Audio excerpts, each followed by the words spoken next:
always did logging and cutting down trees, stuff like that, construction, so I just kind of put everything all together and got into it.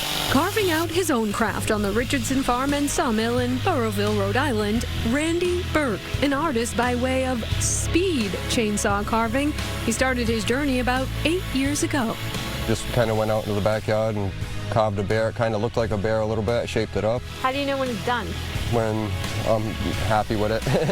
From there, the creations multiplied. Eagles, dogs, bears, custom cuts. If there's a tree that needs to come down, Randy might just turn the stump into a sculpture. Instead of doing the stump grind, that they can have us come in and get a piece of art. He estimates he's carved more than 5,000 pieces.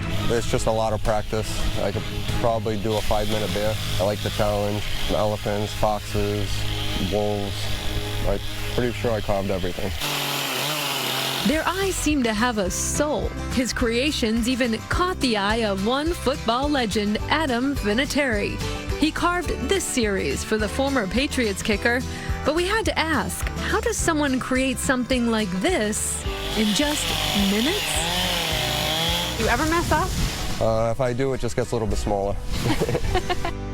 It is just after dawn in Thompson, Connecticut, but the work has long been underway inside Alamode Cafe. One of the sweetest places in the tri-state, thanks to owners Dave Anderson and Christina Donatelli Anderson, who just keep failing up. It's called a la mode because it was going to be pie and ice cream, and that's it.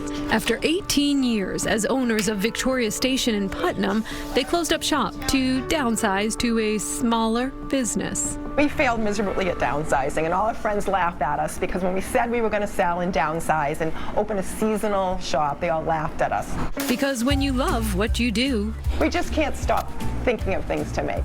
When they opened up this shop in 2023, they served the pie and the croissants and the bread and a little bit of everything else. He wasn't happy with the sub rolls that we were bringing in, so we ended up making our own sub rolls. You're going to blame that on me. The specialty croissants kind of just morphed. When he started doing sandwiches, that's become huge. Not to mention Dave's homemade ice cream. I make all my ice cream with no additives, no preservatives, no guar gum, no xanthan gum. He uses real whole ingredients, not flavorings. So I tell when everyone comes in, if they've never had his ice cream before, I like, look, his pistachio ice cream is not green. His mint chocolate chip ice cream is not green because he uses real mint leaves. Pumpkin, praline, apple pie. Carrot cake ice cream. Dave used to mix tunes as a DJ for WAAF before turning into a different kind of recipe. As for what's next for this Alamode team, even if we take a day off, which is very rare, all we do is, oh, let's go visit this place. Let's get some ideas for the cafe. This is what we love to do. On a quiet hill in the quiet corner, there's a home built in 1767 that has silently watched the centuries pass. It was an 8-acre farm, and the owner of it was Samuel Watson. Now it rests with owners Beth and Scott Hume, the Watson Boutique Bed and Breakfast. It's not work for me, it's a joy.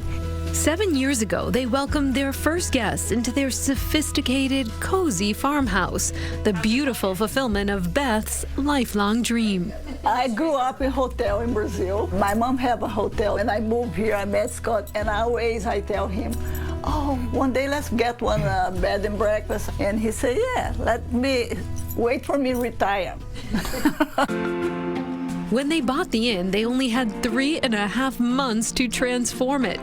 The community rallied around them, pitching in with everything from carpentry to painting. We belong one big church, and a lot of people come to help. It was amazing. Wow. They really came, and they did not charge us. Featuring 6 bedrooms and a barn for elegant events, but it's Beth's famous Brazilian cheese bread and bountiful breakfast that have quickly become guest favorites, both at the table and on social media.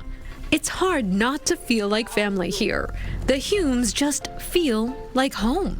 Beth says they may not have time to travel themselves, but their guests bring the world to them through their stories. I love being around people. I love hear their story. You are here, but you are everywhere at the same time because you listen to stories. And the B&B really is truly a family affair. The Humes have a daughter who's a doctor at UMass. You also saw their beautiful little granddaughter helping out in the piece, and both of them really are a big part of running that in. That's lovely. And back to Randy, our chainsaw cutter. He works to music and people can watch him as he works, but be warned, he is a speed cutter, so that means the show goes really fast. Really fast. Show up on time.